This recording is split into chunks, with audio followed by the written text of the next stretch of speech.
Hey guys, welcome to the Learn Feng Shui podcast, where you'll learn Feng Shui from a classical point of view, taking out the myth and superstition. So if you're interested in learning Feng Shui, Chinese astrology, all things Chinese metaphysics, as well as the superstitions and myths that connect it all, you'll enjoy learning Feng Shui with me.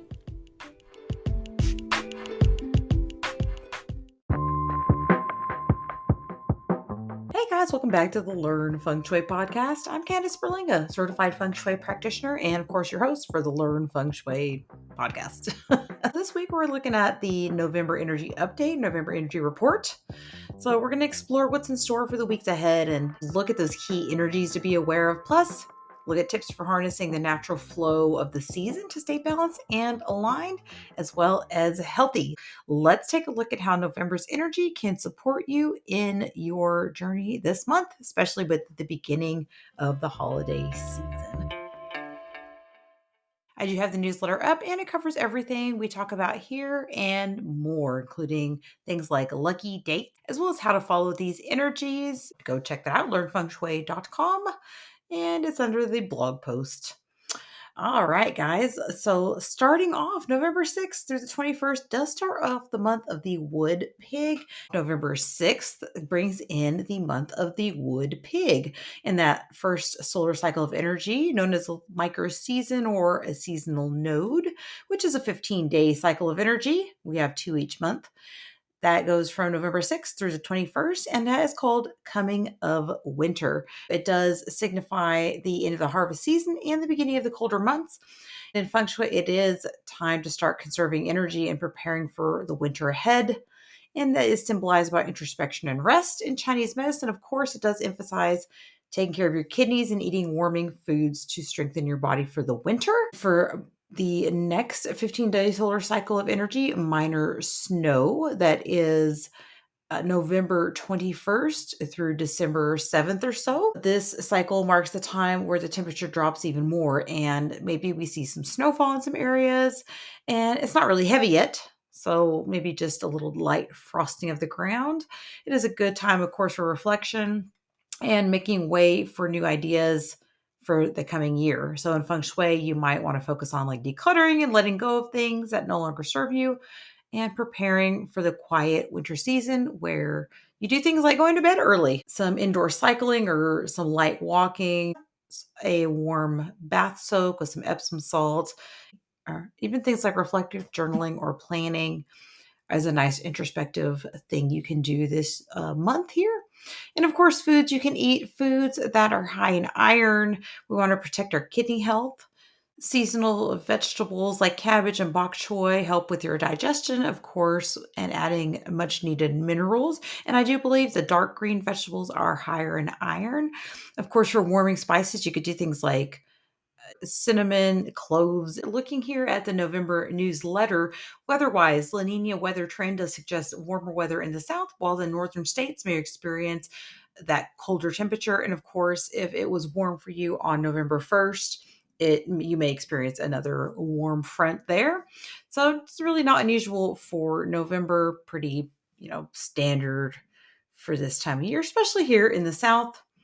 And we're really going to look more in depth at foods to nourish your kidneys and everything next week when we talk about Feng Shui for your holiday feast. We'll look at how to balance the 5 elements in your eating this month. So we'll take a look at that and just kind of staying healthy and stuff like that. But first, let's go ahead and continue with this newsletter and look at the Zodiac Forecast for the month of November.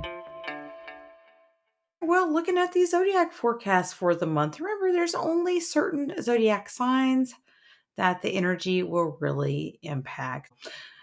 There's some that won't really feel much impact at all, So the energy does impact you depending on where it falls in your natal chart. Remember, you do have 4 zodiac signs. You can take note of where these zodiac signs fall, and that is the area that it has a potential to impact. So if these fall in your year, it can impact your social circle, friends, the community around you. If it's in the month, it's more about your career and even your parental relationships. The day does impact your health and your personal relationships or romantic relationships. And then the hour that really is all introspective, your thoughts, feelings, emotions, your relationship with your children, and your subordinates. So if you are a boss and you have a little bit of a downline or you're a manager, these are going to be the people that are working underneath you. For this, we only look at the zodiac signs. We don't consider any other information in the chart. And if you don't know what your zodiac signs are, you definitely head to the website at learnfengshui.com and do have a plotter. You just plug in your birthday. And if you don't know what time you were born, don't even worry about it. It gives you pretty much the information you need to make a nice little assessment here. Looking first at the energy that governs the month, the pig. So we can look at these, what are called the Shinsha stars, to see where to focus your attention. The energies you can use this month, the Emperor star does help you resolve situations and turn a negative into a positive. Dragon virtue does indicate putting plans into action, as well as having some power, authority, and status. Ones you want to look out for are going to be one called brutal defeat. And this isn't as bad as it sounds. Like brutal defeat just sounds horrible, right? Some of these stars sound really bad. One thing it kind of represents is just things going wrong, obstacles, and some setbacks, and even self sabotage. So, those are just some things to kind of look out for the month. Another thing is called the death god. So you won't die, but it does indicate some personal items being lost, maybe stalling or experiencing some setbacks, maybe even insecurity or having a stagnant energy. One thing you can also look for, and I forgot to include this in a newsletter, so a little bonus if you're listening here, is the red matchmaker. So long term relationship, maybe you could take things to the next level, but do be careful of one called heavenly adversity because it does create more of a psychological feeling of bad luck or blaming things on bad fate and even insecurity also with that extra energy of that death god. Those are some things the pig or boar animal sign can watch out for the month. A lot of times it really is just our perception and the way we feel, and this energies can impact that in there, but doesn't necessarily cause, like I said, death or defeat or anything like that. It's more of the way we're feeling and the psychological effect. The seasonal combination, which does have the potential to create a very strong energy to empower you, bring wealth opportunity, and even other benefits, collaborations, and things like that. You can use this energy to expand your knowledge, put your skills into practice to gain experience, and kickstart your progress. And that is a seasonal combination. I forgot to mention, if you have the rat or the ox, you can have that information available to you. All three zodiac signs do represent the energy that embodies water. And so all these things, again, just expanding your knowledge, putting it into practice, and kickstarting your progress or getting things moving are all represented by that water energy. So the three harmony, the pig combines with the rabbit and the goat, and this creates the energy of wood, which helps with growth and expansion. It also means you need to be adaptable and flexible, learn new skills, or take up a new hobby. It can represent innovation and forward thinking to put you ahead in your field or make your life or your job a little bit easier. So just kind of that thinking of how you can get ahead, work smarter, not harder type energy. Moving forward with projects and ideas and collaborating with others because the wood energy does represent connection. Think of, tree branches or roots under the ground. The combo of six, or the secret friend, of course, is the tiger. This tiger pig combination does create a nurturing and harmonious relationship, also represented by the energy of wood. Use the energy to ask for help when you need it. Since it does represent connections, it represents that people will be available to help you this month. Look for opportunities to grow and expand. Use the momentum to make progress and problem solve and troubleshoot. Remember, the pig clashes with the snake. So the snake is the clashing energy for November. But remember, when you have a clash, you can actually use this to be like a catalyst for change. You can also use it to do things like travel. Maybe you just have an unexpected trip come up. Maybe you're working more this month and you're having to travel for that. But remember, we're also traveling for Thanksgiving. So perhaps it's something like that. Managing emotions and processing your feelings will help. And of course, sharing those with others. You can use the area in your home and that feng shui energy to take some of this energy away, take the clashing energy away. So remember, the three harmony with the snake is the rooster and the ox. We can't use the rooster, which is that west energy, it governs the west area of our home, but we can use the northeast or the ox sector of our home to take away this clashing energy and combine with the snake. A little more grounding energy there, also with that earth in the northeast for the month, can also help you just kind of navigate the energies. Well, speaking of feng shui, let's look at our monthly flying stars for November and see where the best sectors are. We do have a little bit of an interesting energy for the month when it comes to the feng shui. In November, all the stars return to their home base or their original location, and this can actually bring out positive energies in the stars that are usually considered to be negative. Starting with the best sectors here, remember you don't have to use every single one of these sectors. You just kind of match it up to your goal or what you want to do for the month, and you find that supporting flying star that matches your goal. So, for example, here, flying star number one, we're looking at the authority star. It does go back to the north and it combines with a yearly wealth star. So you can use this sector to fill out work, gain employment applications, even push yourself forward a little bit in your job. Working in the sector, studying movement or a fan or water activation can be beneficial too. And if you're a Gua 1, work-related training or wealth opportunities may present themselves this month. And you may find yourself a little bit busier or getting hands-on experience. So it should be quite a good month. Use that north sector and just position yourself there to work or put in those job applications like I mentioned. Flying star number 6, select star, does go back to its original location in the northwest. So it is great for anyone who's in management or leadership position. Remember, it's a 6-4 combo. The 4 is there for the year. It does indicate being seen as an authority in your field and also supports academic and learning or studying for a placement exam or promotion.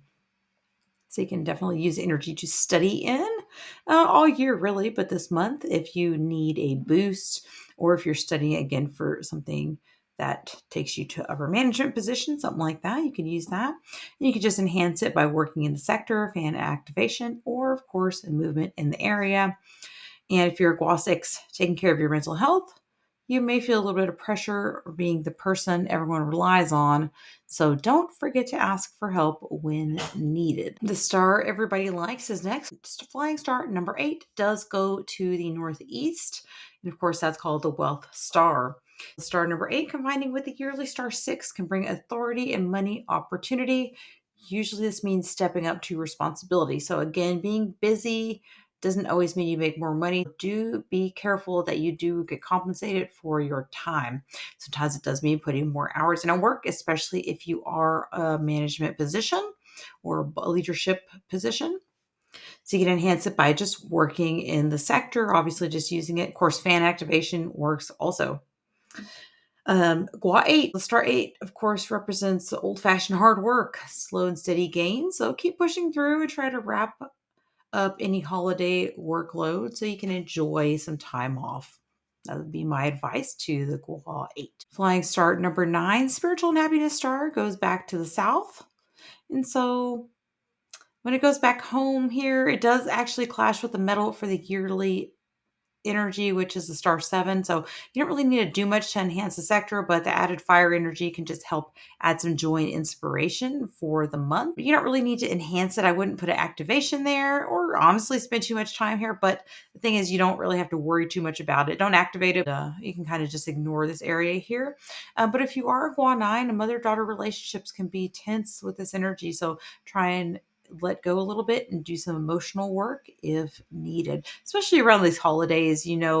Of course, we tend to visit family, and some of those family relationships are a little bit tense. So just let things go if you are a Gua 9, especially if you are the controlling one. Let things go a little bit. Enjoy your holiday, okay?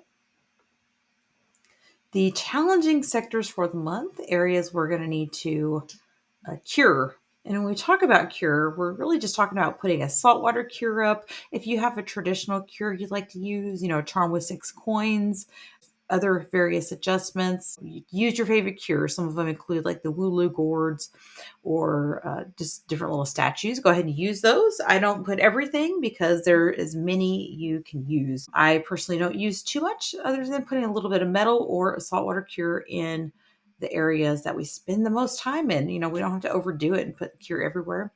If your front door is located in one of these sectors, or if your bedroom is here, then you'd want to consider putting a little cure in, okay? Starting first with flying star number 2, the illness star. It does go to the southwest. This is a time where it can exhibit a little bit of a neutral behavior or even a positive behavior that can be used for assets or wealth, accumulation, I suppose, because it does represent that yin earth, which is, if you do real estate, could represent accumulating some of those assets. It can definitely indicate illness, though, so you shouldn't spend too much time here. Again, if it's your bedroom or something like that, you're going to want to put a little bit of a cure there, particularly if you're a female. You might want to put a saltwater cure if you sleep here or if you're a Guatu. So if you're a Guatu, just take care of your health. Of course, be cautious of being too aggressive or fighting among household members because that yearly star 9 is in the sector and it feeds that earth, again, just indicating extra illness or a little bit of aggressive behavior just because it's that fire energy, okay? Flying star 3, quarrelsome star, does go to the east. So remember, it is kind of famous for causing arguments or aggressive behavior, and the combination of the energy isn't really truly negative, but of course, your temper is always an issue when the star 3 appears. Yeah, just spend less time in the sector, and you could place a preferred cure item here, which I don't really think is completely necessary. So if you're a Gua 3, just watch your temper and let go of the need to argue. Does create the argumentative energy, more along the lines of like wanting to fight and really be aggressive. So let's say an aggressive type energy. Do watch your finances this month. It could lead to disputes over money, so be cautious of that. Flying star number 4, the Academy star, is usually one we consider pretty positive, but it goes to the southeast to the Gua 4. And so, again, it just joins that yearly star 2, making it unusable. Illness is usually an issue if you sleep there. The southeast sector should just be kept quiet. Do be careful of kidney-related issues if you sleep here, and just keep your sector quiet. Also, I do believe liver issues if you're sleeping here. So, yeah, just put a salt cure if you prefer. And honestly, you can leave that up until February because, again, the illness energy is just there for the entire year and it's aggravated sometimes by the energies like last month. Last month would have been a particularly negative month to be sleeping there, but this month, not as much. Okay.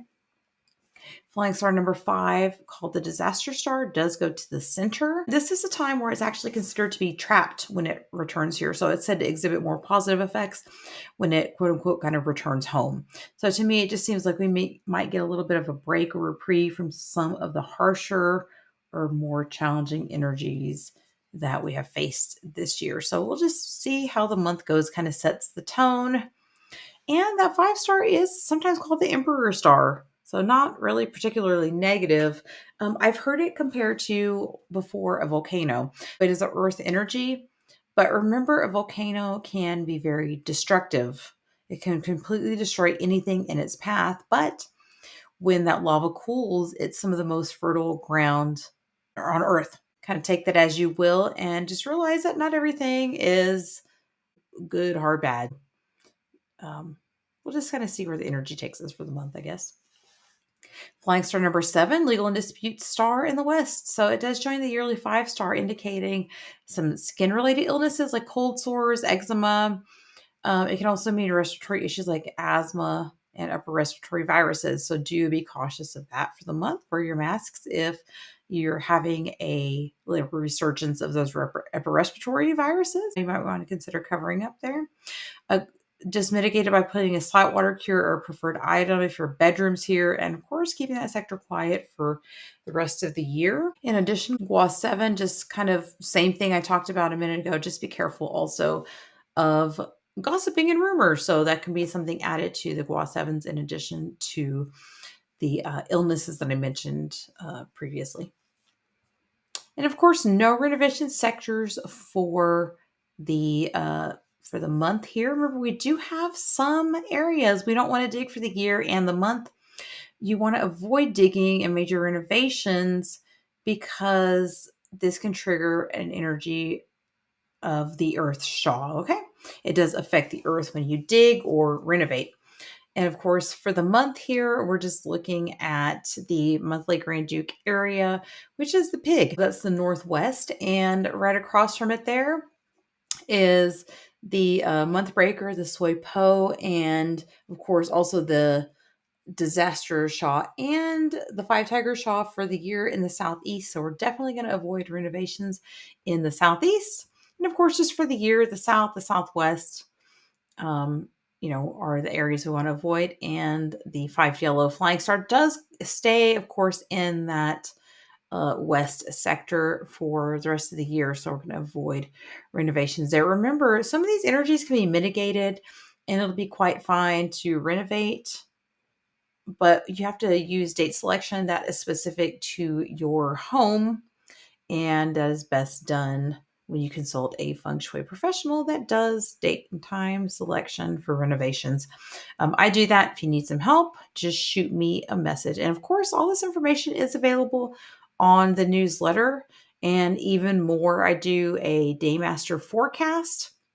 And of course, I do have a little section this month, which I'm going to cover next week when we talk about balancing the five elements for your feng shui feast. I'm going to cover some of this managing stress around the holidays and staying healthy. So we'll look a little bit at that. I do have a lucky dates section on the website here on the newsletter. And those lucky dates really are just kind of like they help you align specific activities to boost your chances of success. That's the only way I can really describe it. It is based on the Tong Shu Chinese Almanac, and you can personalize it based on your zodiac signs. Also, if you don't know how to do that, there's a little guide up there. It kind of explains.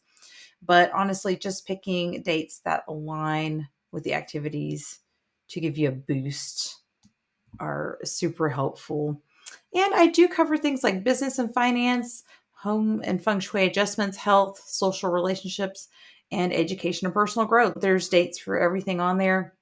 You want a good date to host uh, a dinner. Maybe you don't want to host it on Thanksgiving. November 17th and 29th is a good day. And in addition to that, it's a rooster day.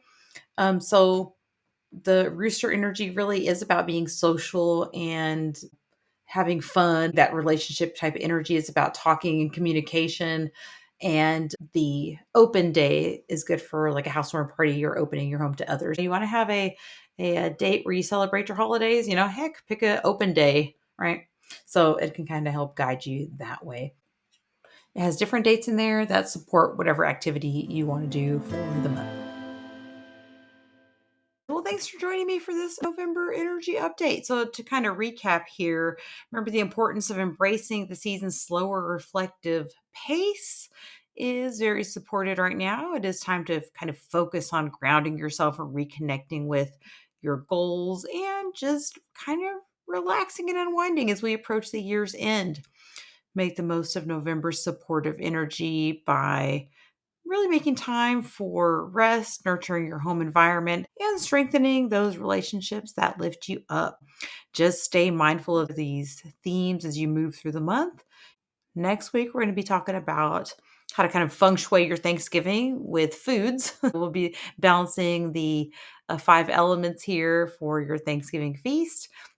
And one of the ones I'm really excited to do, I'm not going to have a book of the month this month. I'll discontinue that until February because I don't know that I'll have time to sit and read. We're going to be diving into the next year's energies as soon as January hits. But before that, I thought it would be really cool to look at the landform around weird phenomena or places that have strange, weird phenomena at a high rate. I'm really excited to look forward to that, doing the research already. And it should be a really good, interesting episode. I didn't really get to do a Halloween episode like I wanted to. So I think that'll be interesting. Feng Shui of haunted geography. All right, guys. Well, I'll catch you guys next week for that Thanksgiving feast. I'll talk to you guys then. Bye. For a free energy mapping of your floor plan, please check the link in the show notes. To support today's podcast, go to learnfengshui.com, sign up for emails, leave a review, and share with your family and friends.